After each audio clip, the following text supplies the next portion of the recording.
오늘 말씀은 긍휼에 대한 말씀입니다.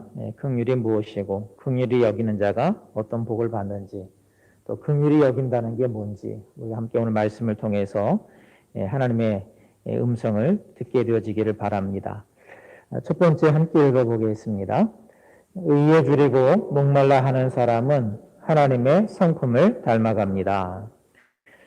우리는 이미 하나님의 자녀입니다.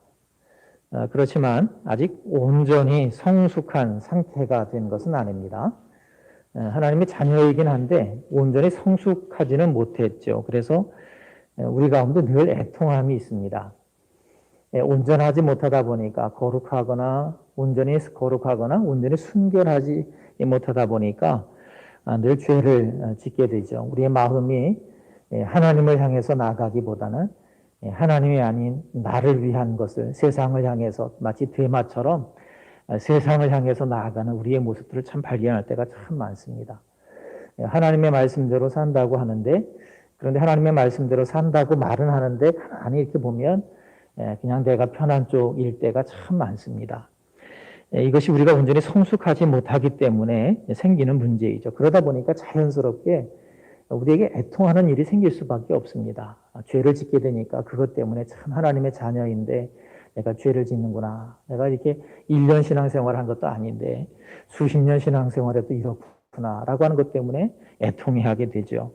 또 온전하지 못하다 보니까 늘 여러 가지 문제가 생길 수밖에 없습니다. 삶의 문제가 자꾸 생겨나죠. 그러다 보니까 또 애통해하는 문제가 우리 가운데 생겨나게 됩니다. 그러면 이 문제를 가지고 하나님 앞에서 씨름하다 보면 하나님이 애통하는 자에게 주시는 위로가 있습니다. 위로의 은혜, 확신의 위로도 해주시고 확신도 주십니다. 그런데 이렇게 하나님의 자녀라고 한 확신을 이렇게 위로의 은혜를 허락해 주시는데 그냥 여기서 멈추는 것이 아닙니다. 애통해하는 자 안에서 일하시는 성령 하나님께서 하나님의 자녀들에게 또 한 번의 성장의 은혜를, 성장의 경험을 하게 해주시는데 그것이 바로 온유입니다. 온유. 마음의 감정과 마음과 감정의 어떤 균형, 평정을 찾게 해주십니다. 그래서 온유한 자는 마음의 평정을 찾으니까, 마음의 정서의 균형을 찾으니까 치우치지 않게 되죠. 분노가 일어나도 그 분노 때문에 악을 도모하지 않게 됩니다. 이러한 삶을 살다 보니까 자연히 세상을 이기며 살아가게 되고 하늘나라에서 우리가 받게 될 그 면류관을 소망하면서 이제 살아가게 되어집니다.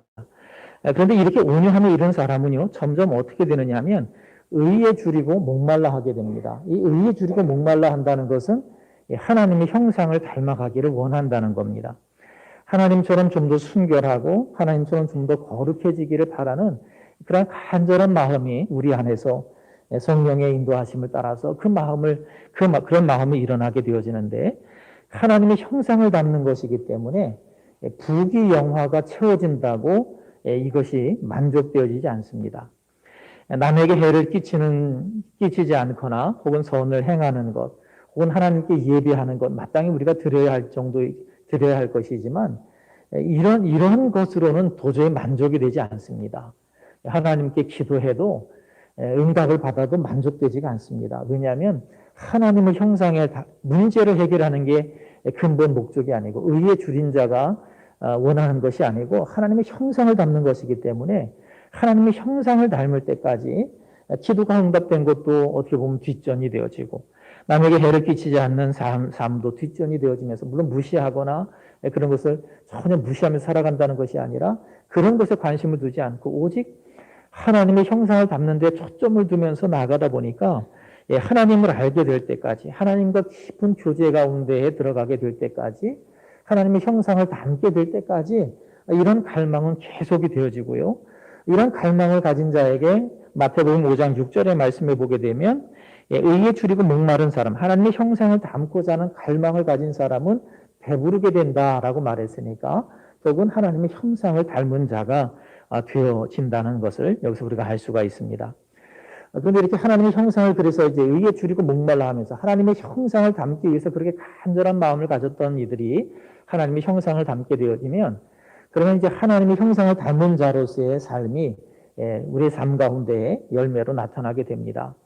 하나님의 형상을 이제 세 가지로 보통 구분을 합니다. 자연적인 현상, 이건 이해하는 거, 어떤 의지, 어떤 무엇을 이루고자 하는 마음을 품는 것, 뭐 이런 것들을 표현하는데, 그러니까 이해하는 것, 이 세상을 바라볼 때, 이해할 때에 세상적인 관점으로 그동안은 그저 내가 욕심에 따라서 내가 더 이익이 되냐, 내가 더 손해가 되냐, 뭐 이런 쪽을 가지고 이해했다고 한다면 하나님이 마음을 가지고 그것을 바라보게 되어지기도 하고, 무엇을 이루려고 하는 그런 마음, 그런 마음이 이전에는 욕심을 이루려고 하는 나의 욕심을 이루려고 하는 마음이었다고 한다면 하나님의 형상을 닮은 자들이 갖게 되는 마음은 하나님의 뜻을 이루려고 하는 그런 마음으로 바뀌어지게 되어집니다.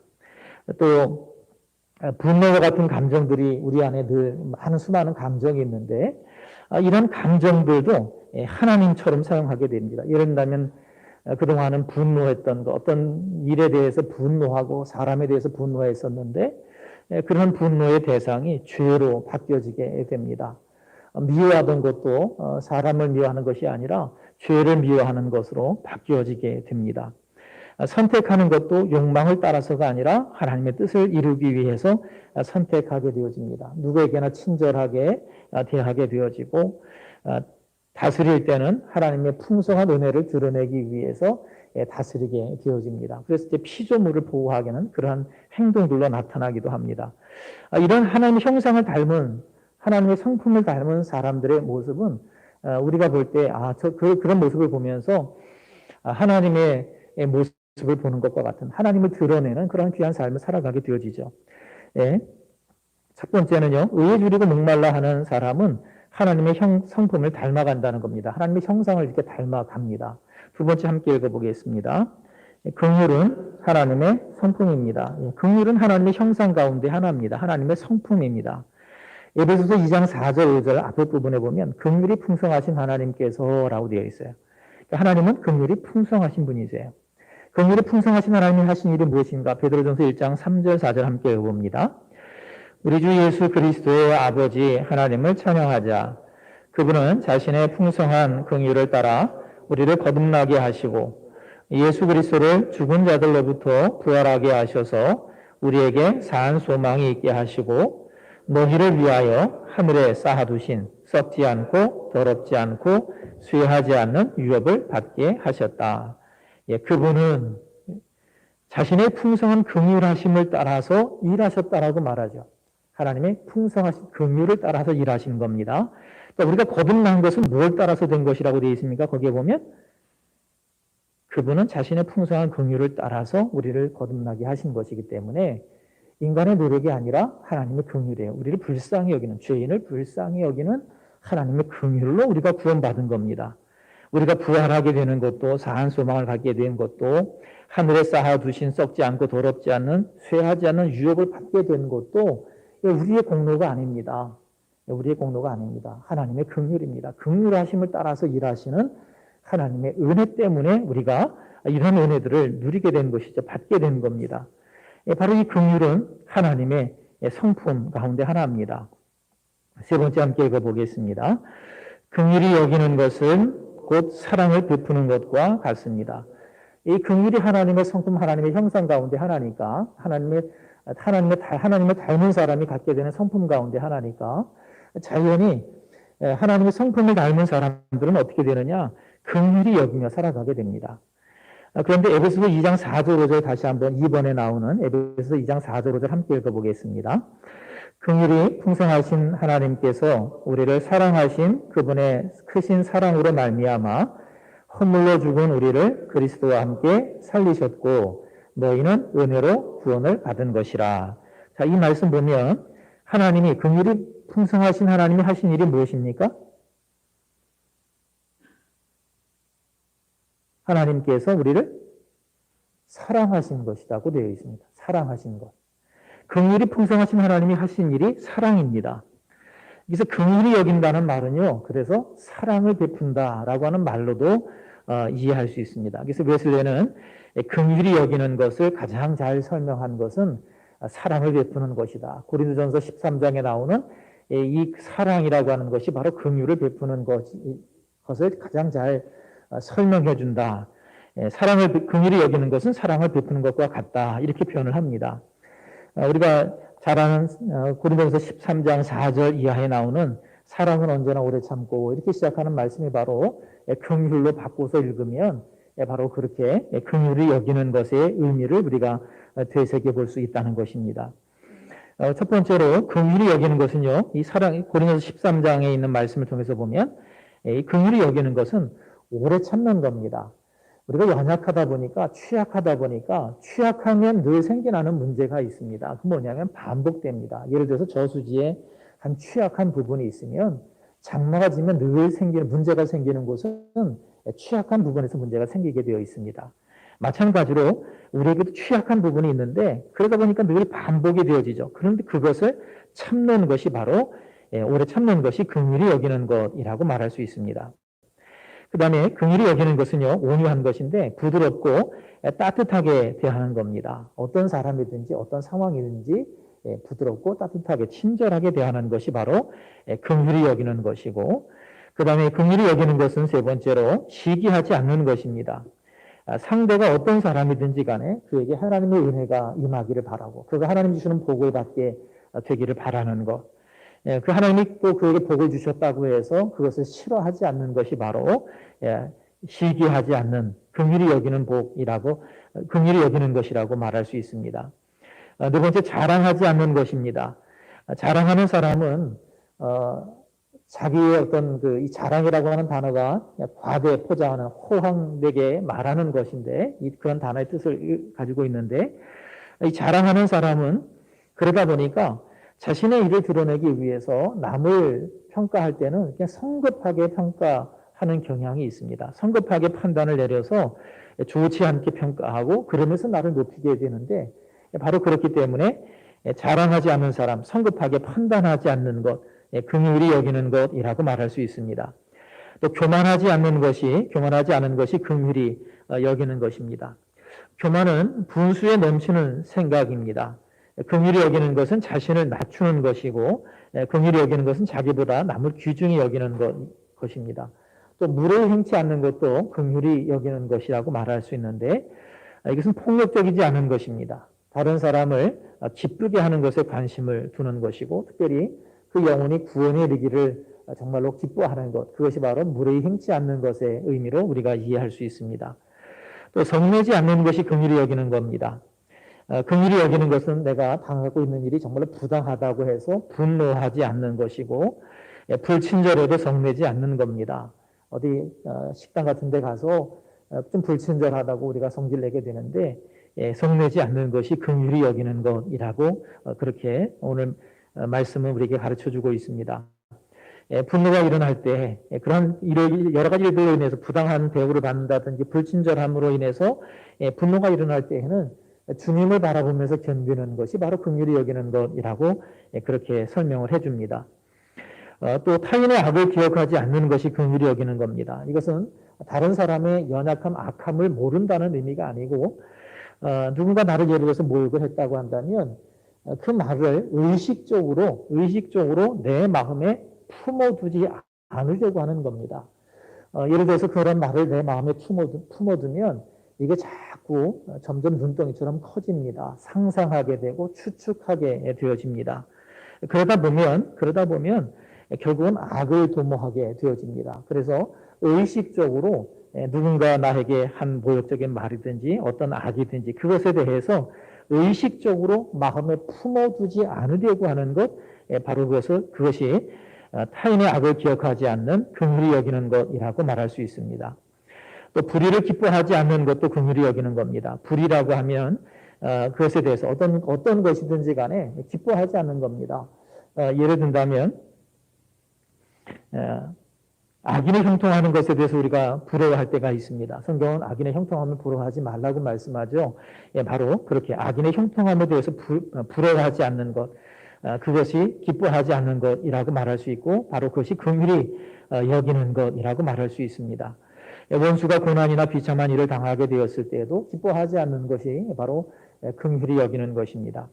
또 진리를 기뻐하는 것이 긍휼히 여기는 겁니다. 진리를 기뻐한다는 말은요, 하나님의 형상이 회복되는 것을 말합니다. 하나님의 은혜 안에 머무는 삶을 살아가는 것을 기뻐하는 것, 그것이 바로 긍휼히 여기는 것입니다. 또 긍휼히 여기는 것은요, 모든 것을 덮어주는 겁니다. 사람들마다 실수를 하고 잘못을 할 때가 참 많습니다. 불의함도 있게 되어지죠. 그런데 그것을 덮어주는 것이 긍휼히 여기는 겁니다. 그러다 보니까 누군가에 대해서 말할 때 신중하게 말하는 것, 그것도 역시 긍휼히 여기는 것이라고 말할 수 있습니다. 또 긍휼히 여기는 것은 상대를 바라볼 때에 상대의 흠이 아니라 좋은 점을 찾으려고 애쓰는 것을 바로 긍휼히 여기는 것이라고 말할 수 있습니다. 사람마다 다 흠이 있죠. 물론 잘하는 것도 또한 있습니다. 그렇기 때문에 흠을 바라보려고 하는 것이 아니라 잘하는 것을 바라보려고 하는 그런 것이 바로 긍휼히 여기는 것이고, 잘못을 범했다고 할지라도 회개하고 돌아올 것을 기대하는 것이 바로 상대를 바라볼 때 흠을 덮어주는 것, 긍휼히 여기는 것이라고 말할 수 있습니다. 또 긍휼히 여기는 것은 믿을 수 없는 경우에도 바라고 믿는 겁니다. 어떤 사람이 만약 잘못을 했다고 한다면 그것이 고의가 아니었을 거라고, 불가피하게 그렇게 되었을 거라고 그렇게 바라는 것이고, 만약에 명백하게 그 사람의 잘못이 드러나게 되어지면 그러면 그 사람도 하나님께서 주시는 은혜 때문에 회개하고 돌아오게 될 거라고 그렇게 바라고 기도하는 것이 바로 믿을 수 없는 중에 바라는 그러한 긍휼히 여기는 삶의 자세입니다. 모든 것을 견디는 것이 긍휼히 여기는 것입니다. 아무리 불공평한 일을 당해도 도저히 참을 수 없다고 말하지 않고 능력을 주시는 하나님의 도우심을 의지해서 참고 견디는 것, 그것이 긍휼히 여기는 것이라고 말할 수 있습니다. 풍성하신 하나님의 하신 일, 사랑인데 바로 그 사랑에 대해서 설명해 준 이 말씀을 통해서 우리는 사랑하는 삶, 다시 말하면 긍휼히 여기는 삶이 어떠한 모습인지를 우리는 적용해 볼 수가 있습니다. 그런데 이 긍휼은 가만히 이 사랑에 대한 말씀도 마찬가지고 이 사랑을 긍휼로 바꿔서 읽어도 마찬가지인데 가만히 보면, 읽다 보면 이건 정말로 쉽지 않겠다는 생각이 들 때가 참 많습니다. 하나님의 성품, 그렇기 때문에 하나님의 성품을 닮은 사람만이 할 수 있다는 결론을 더 내릴 수밖에 없습니다. 마음이 없어서가 아니고 하나님의 성품을 닮지 못하면 우리가 해야 하는 것 알지만 마음으로는 동의하지만 결코 우리의 마음이 그것을 기뻐하지 않습니다. 행동으로 나가기도 쉽지가 않은 것이죠. 하나님의 성품을 닮은 사람만이 할 수 있는 것이 바로 사랑을 베푸는 것, 긍휼히 여기는 것입니다. 네 번째 함께 읽어보겠습니다. 긍휼히 여기는 자는 긍휼히 여김을 받는 복을 받습니다. 그런데 분명하게 성경은 이렇게 말합니다. 긍휼히 여기는 자가 긍휼히 여김을 받는다라고 말씀합니다.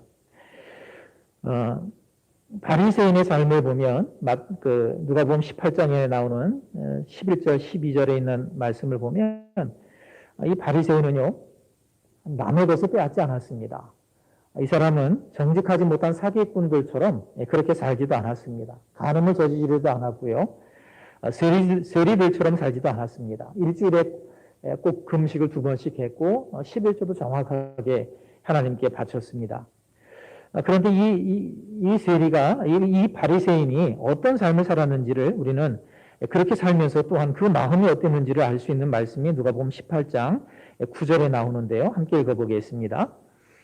스스로 의롭다고 확신하고 남을 멸시하는 몇몇 사람에게 예수께서는 이 비유를 말씀하셨다. 바리새인과 세리의 비유를 예수님이 스스로 의롭다고 확신하고 남을 멸시하는 사람들을 비유해서 말씀하셨다라고 말합니다.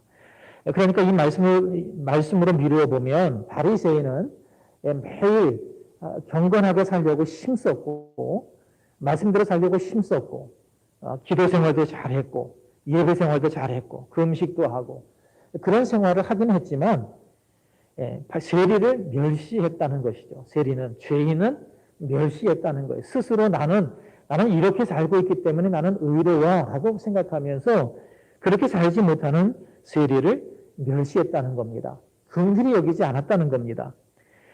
그래서 그 결과가 어떻게 됐느냐? 누가복음 18장 14절 함께 읽어보겠습니다. 내가 너희에게 이르노니 이에 저 바리새인이 아니고 이 사람이 의롭다 하심을 받고 무릇 자기를 높이는 자는 낮아지고 자기를 낮추는 자는 높아지리라 하시니라. 예, 이 말씀을 보면 바리새인이 의롭게 되는 것이 아니고 세리가 의롭게 되어졌다 이렇게 말씀을 해요. 바리새인의 행실을 보면 분명히 의롭습니다. 그런데 하나님은 예수님은 이 바리새인이 의롭다고 얘기를 받지 못했다라고 말씀합니다. 왜 그렇습니까? 세리에게 그가 그의 행실은 의로웠을지 모르지만 세리를 멸시했기 때문에 긍휼히 여기지 않았기 때문에 그도 긍휼히 여김을 받지 못한 것이라고 우리는 받아들일 수 있습니다. 오늘 말씀대로 긍휼히 여겨야지 긍휼히 여김을 받는 것입니다. 시편 62편 12절 함께 읽어보겠습니다. 오 주여 긍휼도 주께 속하였사오니 주께서는 각 사람에게 그의 행위대로 갚으시나이다. 갚으심이라고 하는 이 단어는요, 완전하다, 완성하다, 온전하다 이런 뜻인데요. 이런 뜻만 있는 게 아니라 이 단어가 본래 가지고 있는 게 어떤 뜻이냐면 회복, 약속 이행, 보상, 배상 이런 뜻입니다. 그러니까 회복, 약속을 이행하는 것, 보상하는 것, 배상하는 것을 완전하고 온전하게 완성했다. 이게 바로 갚으심이라고 하는 단어의 뜻입니다.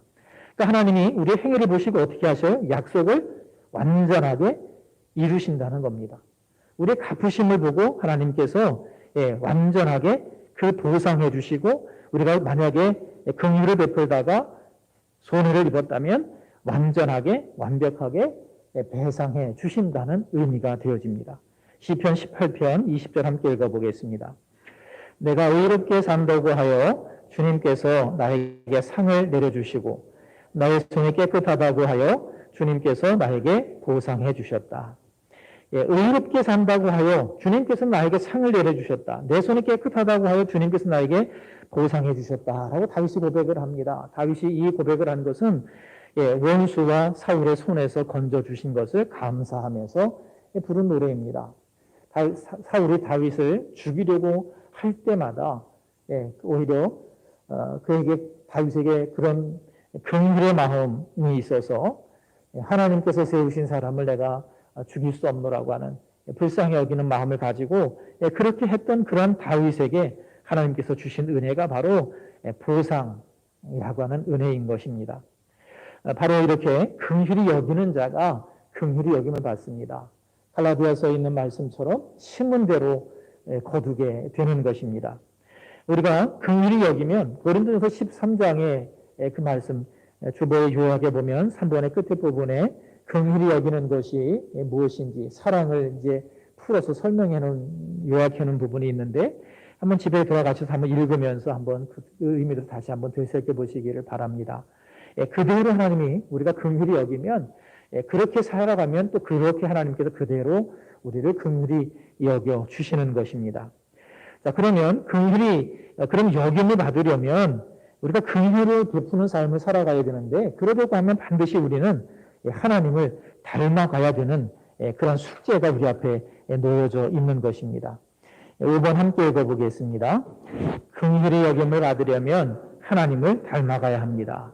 하나님을 닮아가야 우리가 긍휼을 베푸는 삶을 살아갈 수 있고 긍휼히 여김을 받을 수가 있기 때문에 우리가 하나님을 닮아가야 됩니다. 우리는 사랑이 식은 시대를 살아가고 있습니다. 예수님께서 마지막 때에 대해서 말씀을 하시면서 하신 말씀이 마태복음 24장 12절입니다. 함께 읽어보겠습니다. 점점 악이 더함으로 많은 사람들의 사랑이 식어질 것이다. 정말로 이 시대가 예전에 비하면 사랑이 식었다는 생각이 많이 듭니다. 악은 점점 더해지고 자연히 그러다 보니까 사랑으로 선한 마음으로 행동하는 게 이제는 쉽지가 않다는 생각이 들어요. 선한 마음으로 길에 떨어진 지갑을 주워다가 파출소에다 맡기면 그러면 고맙다는 이야기를 예전에는 당연히 들었는데 요즘은 간혹 그런 경우도 있다 그럽니다. 그러면 그 지갑 주인이 나중에 나타나서 여기 100만 원짜리 수표가 있었는데 없어졌다고 말한다는 거예요. 그러면 결국은 그것 때문에 최악의 경우에는요 배상까지 해야 되는 문제가 생겨나기도 합니다. 그러다 보니까 사람들이 점점 물건이 떨어져 있으면 주인 찾아줄 생각을 자꾸 안 하고 그냥 내버려 두는다는 생각이 들어요.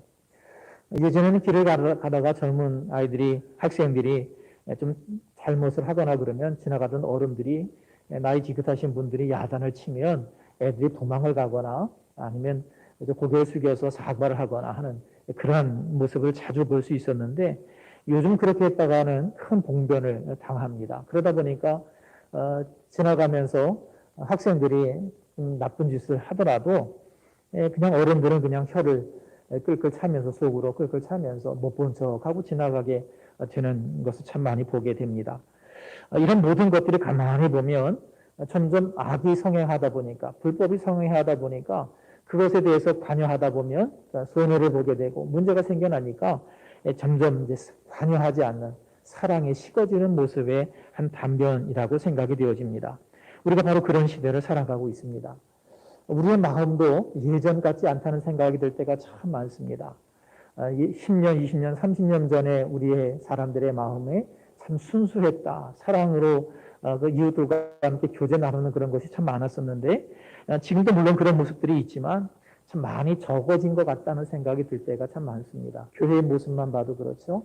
한 20, 30년 전의 교회의 모습과 지금의 교회의 모습 속에서 사랑을 과연 찾아보기가 쉬울까?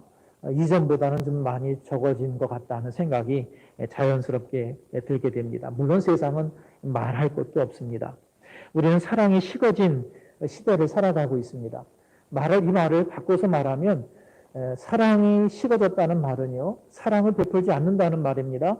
긍휼히 여기지 않는다는 말이기도 하죠. 다시 뒤집어서 말하면 긍휼이 베풀지 않으니까, 사랑이 식어서 긍휼을 베풀지 않으니까 반대로 긍휼히 여김을 받는 것도 적어졌다라고 말할 수 있습니다.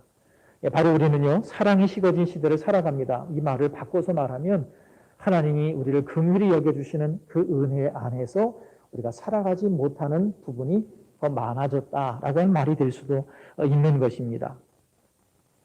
그러면 그 문제는 결국은 하나님의 긍휼하신 성품을 우리가 담지 못해서 하나님의 긍휼을 하신 성품을 닮아서 긍휼히 여기며 살지 못했기 때문이라고 하는 그러한 결론에 도달하게 됩니다. 그래서 우리는 긍휼하신 하나님의 성품을 닮아서 긍휼하심을 베푸는 긍휼히 여기는 삶을 살아가야 되기 때문에 하나님의 성품을 닮아야 되는 겁니다. 우리가 하나님의 성품을 닮지 못하고 긍휼히 여기는 이 삶을 살아가지 않으면 결국 우리가 긍휼히 여김을 그래서 받지 못하게 되어지면 어떤 문제가 생기느냐. 고린도후서 3장 18절 4장 1절 함께 읽어보겠습니다. 우리가 다 수건을 벗은 얼굴로 거울을 보는 것 같이 주님의 영광을 보면서 주님과 같은 형상으로 변화되어 영광에서 영광에 이르니 이는 영이신 주님으로 말미암은 것이다. 그러므로 우리가 하나님의 긍휼하심을 입어 이 직분을 받았으니 낙심하지 않는다. 3장 18절의 말씀을 보게 되면 하나님께서 우리를 긍휼히 여겨주시는 그 은혜 때문에 우리가 주님과 같은 형상으로 변화되어져서 영광에서 영광에 이르게 된다라고 말합니다. 이것이 다 하나님의 우리를 긍휼히 여겨주시는 그 은혜 때문이라고 말합니다. 우리가 긍휼하심을 입어서 이 직분을 받은 것입니다. 그러니까 만약에 하나님이 우리를 긍휼히 여겨주시지 않는다면 우리는 아무리 수고해도 수고한 대로 거둘 수 없는 존재일 수밖에 없는 것이고 낙심할 수밖에 없는 것입니다. 하나님은 우리의 기도에 응답해 주시는 것이 과연 우리의 기도가 온전해서 응답해 주실까요? 하나님이 우리에게 복을 주시는 것이 과연 우리의 삶에 온전해서 복을 주실까요? 아니요. 그것보다는 그래서 긍휼히 여기시는 하나님의 마음이기 때문에 그 마음 때문에 우리가 좀 힘쓰고 애쓰면 그것보다 우리가 구하는 것보다 늘 더 주시는 하나님이라고 성경은 기록을 하고 있습니다. 하나님의 긍휼하심을 입어야지만 우리는 살아갈 수가 있습니다. 하나님의 긍휼하심이 없으면 긍휼히 여기신 하나님의 사랑이 없으면 우리는 낙심하게 되어집니다.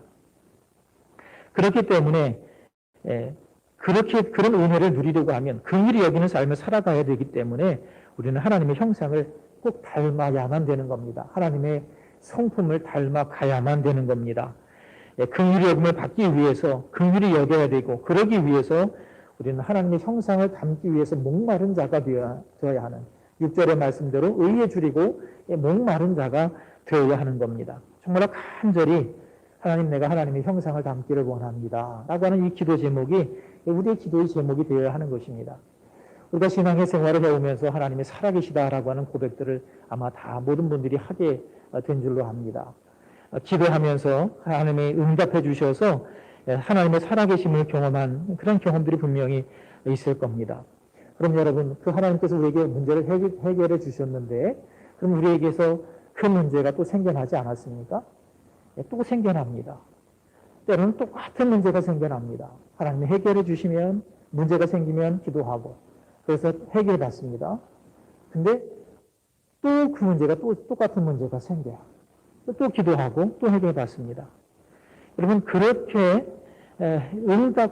그런 믿음의 길, 물론 그것도 하나님의 은혜 가운데 거하는 것이니까 귀하고 복되는 것입니다. 그러나 여러분, 그런 기도의 응답에 대한 확신을 가지고 있다면 이제 한 걸음 더 우리가 나아가서 기도해야 합니다. 그것은 하나님, 내가 하나님의 형상을 담기를 원합니다 라고 하는 기도를 해야 됩니다. 만약에 우리가 반복되는 이런 수많은 문제들이 있는데 이런 문제들을 가만히 살펴보면 하나님의 형상을 닮으면 어떻게 되어질까라고 생각해 보면 많은 수많은 문제가 사라지게 되어 있습니다. 하나님의 형상을 닮으면 우리가 그렇게 힘들어하고 고통스러워하는 문제들이 해결이 되어지는 경우가 얼마나 많이 있는지 모릅니다. 그러므로 우리는 기도해서 응답받은 경험이 있다고 한다면 확신을 가지고 한 걸음 더 나아가서 하나님, 이 문제를 해결해 주세요가 그것이 그런 기도 제목이 더 강하게 앞서가는 것이 아니라 하나님, 내가 하나님의 형상을 닮아서 다음에는 내가 이 문제를 내가 다시금 기도하지 않았으면 참 좋겠습니다. 그렇게 기도하는 저와 여러분이 되어지기를 우리 주님의 이름으로 부탁을 드립니다. 우리가 하나님의 형상을 담지 못하면 이러한 문제들 때문에 다람쥐가 쳇바퀴를 돌듯이 계속 반복될 수밖에 없어요. 하나님의 형상을 닮아가기 위해서 간절히 간구하는 우리 모두가 되기를 우리 주님의 이름으로 축복합니다. 하나님의 형상을 담기 위해서 간구해야 될 뿐만이 아니라 3번, 가로 3번 함께 읽어봅니다. 긍휼히 여겨달라고 간구해야 합니다. 하나님의 형상을 닮아도 우리는 온전해질 수는 없습니다. 조금씩 더 나아지는 거죠. 그렇기 때문에 하나님의 형상을 담기 위해서 간절히 간구하는 것 외에도 우리가 늘 해야 될 것은 무엇이냐면 하나님, 긍휼히 여겨주십시오 라고 하는 기도를 우리가 하나님께 늘 드려야 합니다. 누가복음 18장 13절 14절 함께 읽어보겠습니다. 세리는 멀리 서서 감히 하늘을 향해 눈을 들지도 못하고 다만 자기 가슴을 치며 말하기를 하나님, 죄인인 저를 불쌍히 여기소서라고 하였다. 내가 너희에게 말하니 저 바리새인보다 이 세리가 의롭다는 인정을 받고 자기 집으로 내려갔다. 세리는 자신의 죄 때문에 어떻게 합니까? 애통해하면서 간구합니다. 자신을 불쌍히 여겨달라고 간구합니다. 얼마나 자신이 죄인이라는 생각이 자신을 짓눌렀으면 성전에 들어오지도 못하고 저 이방인의 뜰에서 성전을 향해서 고개를 들지도 못하고 고개를 숙이고서 그렇게 하나님, 이 죄를 불쌍히 여겨달라고 가슴을 치며 그렇게 기도했겠습니까? 그런데 하나님이, 예수님이 이런 모습을 이야기하시면서 그가 긍휼하심의 은혜를 입어서 의롭다고 인정을 받고 돌아갔다, 이렇게 말씀을 하고 있어요. 여러분, 우리도 긍휼히 여겨달라고 간구해야 합니다. 이 사람이 돌아가서 세리의 직업을 내려놓았는지 안 놨는지는 모르겠어요. 이 세리는요, 그 당시 로마 정부의 위탁을 받아서 세금을 걷는 사람들인데 1,000원 거두라고 하면 1,500원 걷어서 나머지 500원 자기가 챙기던 그런 사람들이었거든요. 그러니까 이 사람이 어떻게 이후의 삶을 살았는지는 모르겠어요.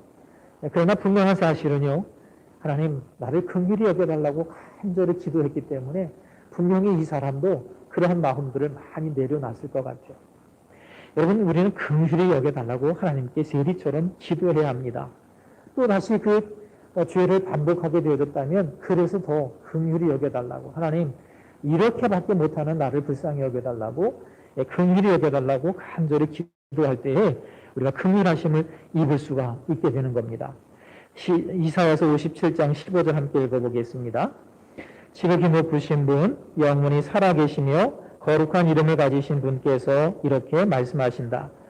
너가 비록 높고 거룩한 곳에 있으나 겸손한 사람과 함께 있으면서 그들에게 용기를 북돋워 주고 회개하는 사람과 같이 있으면서 그들의 상한 마음을 아물게 하여 준다. 예. 지극히 높으신 분, 영원히 살아계신 하나님, 거룩하신 하나님께서 어떻게 하십니까? 그냥 높고 거룩한 곳에만 계시지 않습니다. 겸손한 사람과 함께 있으면서 그들에게 용기를 북돋아 주신다라고 말씀합니다. 회개하는 사람과 함께 있으면서 그들의 상한 마음을 아물게 해주신다라고 말씀합니다. 이유가 뭡니까? 이사야서 57장 18절 함께 읽어보겠습니다.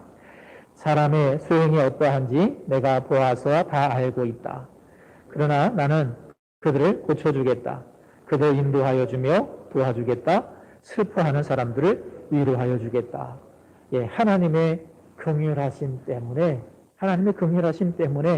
사람의 소용은 다 알고 계신 하나님께서, 그들이 얼마나 악한지를 다 알고 계신 하나님께서, 예, 그럼에도 불구하고 긍휼히 여기셔서 슬퍼하기에 고쳐주시고 인도해 주시고 도와주시고 위로해 주신다라고 말씀을 하고 있습니다. 죄인이기 때문에 생긴 문제들로 인해서 우리는 긍휼히 여겨달라고 그래서 기도해야 되는 것입니다. 하나님께서 나를 긍휼히 여기실 것이라고 하는 마음으로 은혜의 보좌 앞으로 나아가야 되는 것입니다.